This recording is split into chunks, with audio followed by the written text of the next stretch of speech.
Hello friends, welcome back to my channel the multi talent by Chanda. इस channel के आज इस वीडियो में हम सीखेंगे एक ट्यूलिप धोती सलवार बनाना, यानी कि जो ट्यूलिप सलवार होती है वो बनाना सीखेंगे बेबी के लिए।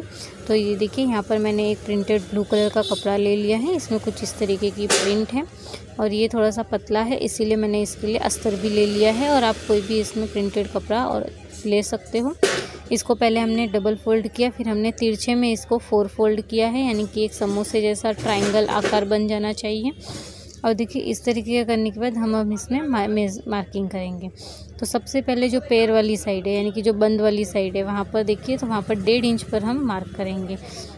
1.5 इंच पर मार्क करने के बाद आपको एक राउंड सा शेप लगा लेना है, यानी कि यू जैसा, जहाँ खुली वाली साइड है उस तरफ, और इस तरीके से कट कर लेना है। ये हमारा कटिंग का फर्स्ट स्टेप होगा। और इसके बाद हम इसमें मेज़रमेंट लेकर कटिंग करेंगे।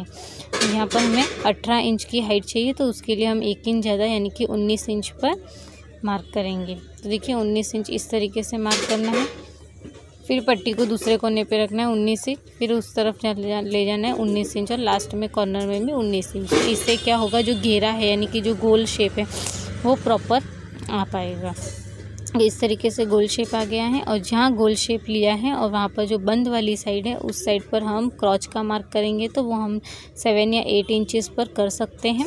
इस तरीके से हमने यहाँ पर मार्क कर लिया है और अंदर से 1.5 इंच पर इस तरीके से मार्क कर सीधी लाइन बना दी। अब इसमें क्रॉच एरिया के लिए इस तरीके का राउंड का शेप दे देंगे। ये हमारी ट्यूलिप सलवार की जो है वो ट्यूलिप जो सलवार बनाएंगे उसकी मेज़रमेंट और कटिंग का ये आसान सा तरीका है।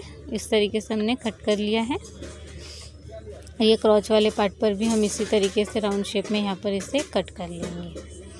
और इससे अब हम ओपन करेंगे तो देखिए, कुछ इस तरीके का ये आपको दिख रहा है। अभी इसी तरीके का सेम हम अस्तर कट कर लेंगे। सेम मेज़रमेंट देखिए इसी तरीके से रखेंगे। डबल रखा है ताकि दोनों अस्तर एक साथ कट जाए। तो इस तरीके से देखिए कट कर लिया। पर अब यहाँ पर एक पैर के साइड पर जॉइंट लगेगा, ठीक है। तो हम वहाँ पर जॉइंट के लिए फैब्रिक जो हमारे पास जो ये एक्स्ट्रा बचा है उसका हम क्या करेंगे, जॉइंट लगाएंगे। तो यहाँ पर देखिए, ये जो साड़ी वाला फैब्रिक था वो भी डबल है, तो यहाँ पर हम इसे इस साइड से भी ओपन कर लेंगे। सारी कटिंग कर लेंगे जैसा हमने एक पे कट किया। पहले अस्तर पर कट करके फिर मेन फैब्रिक पर भी कट कर सकते हैं। यहाँ पर देखिए, ये भी डबल है, अस्तर डबल है, यानी कि दोनों पैरों की कटिंग एक साथ की है हमने।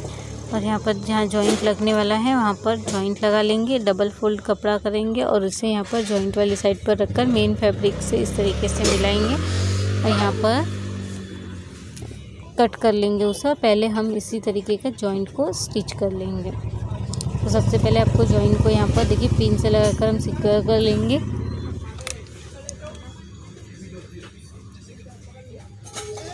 अब हमें इसमें स्टिचिंग कैसे करनी है, तो सबसे पहले हमें एक कपड़े का एक भाग और एक अस्तर लेना है और इसके चारों तरफ सिलाई लगाकर कपड़े और अस्तर को जॉइन कर लेना है। कपड़े और अस्तर को जॉइन करने के बाद हमने यहाँ पर इस तरीके की पॉम पॉम लेस ली है, ठीक है। मैंने यहाँ पर कॉन्ट्रास्ट वाइट कलर में ली है। आप चाहो उस कलर में ले सकते हो या नहीं भी लगाना चाहो तो भी चल सकता है। तो 1/2 इंच देखिए अंदर से इस तरीके से जब हम फोल्ड करेंगे लेस में, तो यहाँ पर लेस लगकर रेडी हो जाएगी। तो ये जो हमारा राउंड शेप था वहाँ पर देखिए यू जैसा शेप, तो वहाँ पर हम इस तरीके से लेस लेकर लगाएंगे। तो आधे इंच का मार्जिन रखते हुए हम देखिए इस तरीके से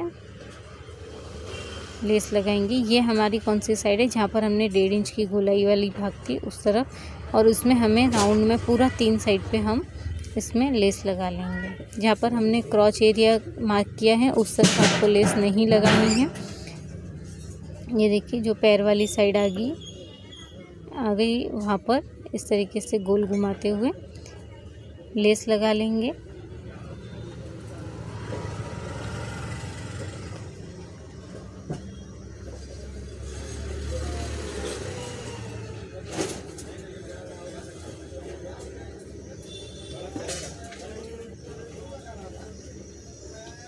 देखिए, पूरे इसमें इतने शेप में आपको पॉम पॉम लेस लगा लेनी है।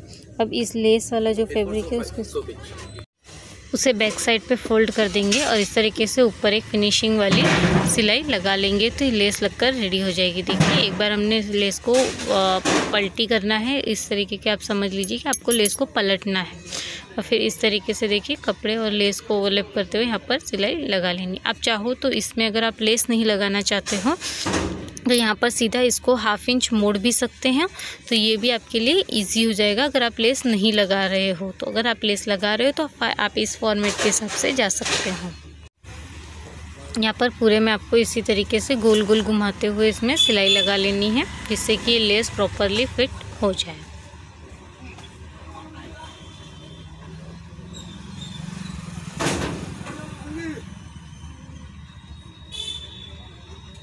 देखिए इस तरीके से हमने लेस अटैच कर ली और इसी तरीके के हम दोनों फैब्रिक्स में कर लेंगे। दोनों पार्ट्स में हमने लेस उसी तरीके से अटैच कर ली है।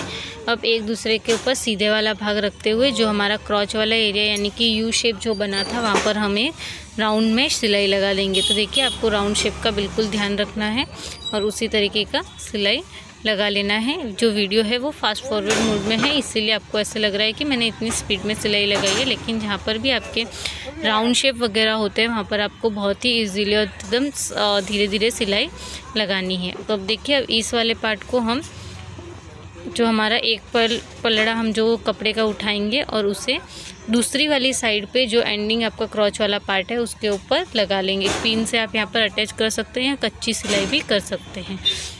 अब सेम दूसरे वाले पार्ट की तरफ भी यही करेंगे, जो फैब्रिक है उसे उठाएंगे और एक दूसरी तरफ यहाँ पर रखकर पिन से सिक्योर कर लेंगे। तो मैंने उसी पिन से इसे वापस सिक्योर कर लिया है।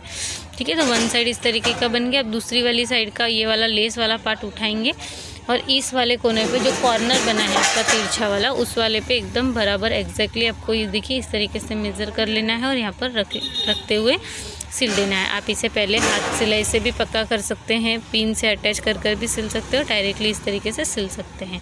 सिलते वक्त आपको ध्यान रखना है सिर्फ 2 कपड़ों को आपको सिलना है, यानी कि 2 पार्ट्स को ही आपको स्टिच करना है। देखिए उतना हमने राउंड में स्टिच कर लिया और उसे वहाँ पर छोड़ देंगे। दूसरी वाली साइड पे हम इसी तरीके से लेंगे। देखिए ये वाला जो पार्ट होगा यहाँ पर इसके सामने आना चाहिए, तो कुछ इस तरीके से यहाँ से भी स्टिचिंग स्टार्ट करेंगे और पहले देख लेंगे कि कितना यहाँ पर पूरा है। बराबर अगर आपका मेज़रमेंट आ रहा है तो आप यहाँ पर इस तरीके से स्टिच लगा लेंगे।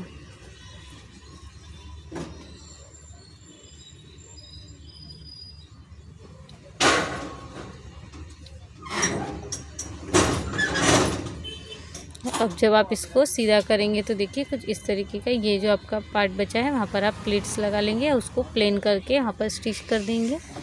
जैसे जैसे आप इसको स्टेप बाय स्टेप सिलते जाएंगे वैसे वैसे आपको इसे समझ में आता जाएगा। तो देखिए अब ये कुछ इस तरीके का अटपटा सा दिख रहा है, तो आपको ऐसा लग रहा होगा कि ये गलत सिल गया है वगैरह, तो नहीं। तो देखिए कुछ इस तरीके से आपको दोनों लेस वाले पार्ट है उनको जॉइन करना है और यहाँ पर सिलाई लगा लेनी है। मतलब दोनों को आमने सामने रखना है और यहाँ पर स्टिच करना है। इतनी स्टिच करने के बाद आपको एक नेफा पट्टी लेनी है 2 इंच की और उसको कपड़े की सीधी वाली साइड पर नेफे पट्टे की सीधी वाली साइड रखेंगे और पूरे गोले में कमर की तरफ से हम इसे स्टिच करेंगे। जो आपकी नॉर्मल सलवार होती है, पैंट होती है या न चूड़ीदार हो, सब में आप ऊपर की तरफ से डायरेक्टली फोल्ड कर सकते हो, लेकिन ट्यूलिप सलवार में आपको ये पट्टी अलग से ही लगानी होती है। देखिए इसके लिए 2 इंच की पट्टी है और इसे हम इसी तरीके से पूरे राउंड शेप में लगा लेंगे। जैसे जैसे आप सिलते जाएंगे तो आपको इसका राउंड शेप पता चलते जाएगा और शेप बनते जाएगा। आपको थोड़ा सा सिर्फ इसमें सोच समझ के सिलाई लगानी है। अगर आप कंफ्यूज्ड हो तो उसे पहले थोड़े अच्छे से पिन से या फिर कच्चे धागे से आप हाथ सिलाई से यहाँ पर पहले उसको स्टिच कर ले और एक बार प्रॉपरली अपना शेप देख ले, उसके बाद में इसे पक्का मशीन से सिले। देखिए नेफे पट्टी में पूरा राउंड सिलाई लगा ली है। अब इसी पट्टी को देखिए 1/2 इंच इस तरीके से और फिर पूरा जो अपना रफ फैब्रिक है उसको अंदर की तरफ करते हुए यहाँ पे नेफा बना लेंगे। इस तरीके से फोल्ड करते हुए यहाँ पर सिलाई लगाते जाएंगे।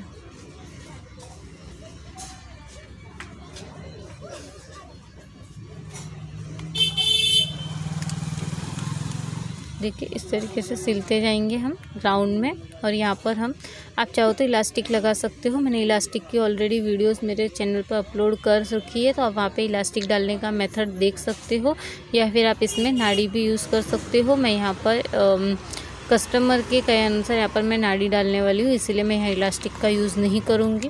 अगर आप इलास्टिक डालना चाहते हो तो आपका जो बच्चे का कमर का माप है उससे 4 इंच 5 इंच छोटी इलास्टिक लें और यहाँ पर इसमें इस नेफे वाली जो पट्टी बनेगी उसके अंदर इलास्टिक को इंसर्ट कर दें। ठीक है, तो उसके लिए आप 2 इंच का मुँह खुला रखकर फिर वहाँ से सेफ्टी पिन की सहायता से इलास्टिक को एंटर करना और बाद में उसको पैक कर दें। इस तरीके से लगा सकते हैं। तो देखिए जब हम सीधा करेंगे तो कुछ इस तरीके का यहाँ पर लुक सामने की तरफ दिख रहा है। तो ये हमारी जो है वो ट्यूलिप सलवार बनकर रेडी हो चुकी है और ये जो फ्रंट है वहाँ से ओपन ही रहती हैं और बैक साइड से कुछ इस तरीके से दिखेंगी। तो फ्रंट जो है आप चाहो तो ये जो लेस वाली साइड है वहाँ पर आप चाहो तो उसे पैक भी कर सकते हो। अगर आपको मेरी वीडियो अच्छी लगी हो तो कमेंट कर ज़रूर बताना। वीडियो को लाइक करना, चैनल पर पहली बार आए तो चैनल को सब्सक्राइब करना, नोटिफिकेशन के बेल आइकन पर क्लिक करना जिससे कि सबसे पहले आपको मेरी नोटिफिकेशन मिल सके। Thank you so much.